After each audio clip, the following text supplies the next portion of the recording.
వెండి ధర సగానికి పడిపోతుందా?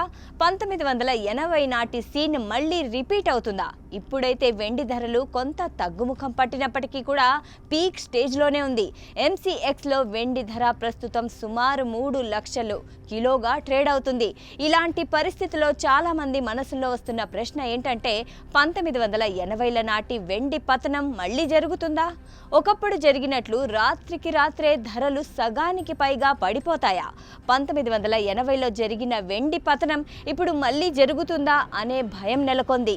ఆ రోజు వెండి ధర ఒకే రోజులో $50 నుంచి $10.80 పడిపోయింది. అసలు 1980లో ఏం జరిగింది అనే విషయానికి వస్తే 1979, 1980లో అమెరికన్ బిలియనీర్ సోదరులు, వీళ్లను హంట్ బ్రదర్స్ అని పిలుస్తారు. వీళ్ళు వెండిపై భారీ పందెం వేశారు. ఇద్దరు సోదరులు భౌతిక వెండి ఫ్యూచర్లలో చాలా పెద్ద స్థానాన్ని నిర్మించుకున్నారు. దీంతో ప్రపంచ సరఫరాలో 50 నుండి 60% నియంత్రణలోకి తీసుకున్నారు. వీళ్ళు ప్రపంచంలోనే 50% వెండి సరఫరాను నియంత్రించారు. అప్పట్లోనే వెండి ధర ఔన్సుకు $50కు చేరుకున్నాయి. అయితే అప్పట్లో అమెరికన్ ప్రభుత్వం కఠినమైన నిబంధనలు నియమించింది.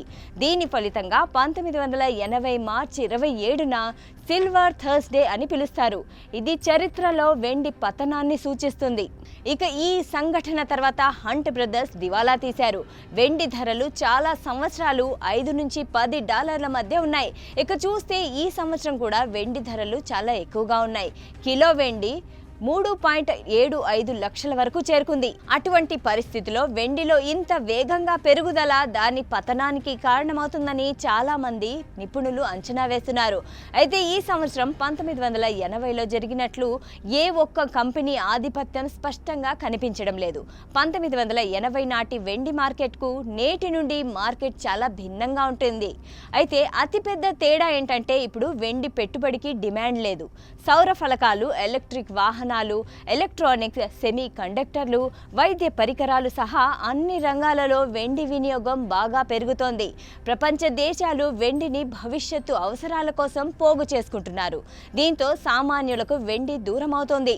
అయితే 1980లో జరిగినట్లు రాత్రికి రాత్రే వెండి ధరలు ఢమాలయ్యే ఛాన్సులు లేకపోలేదు.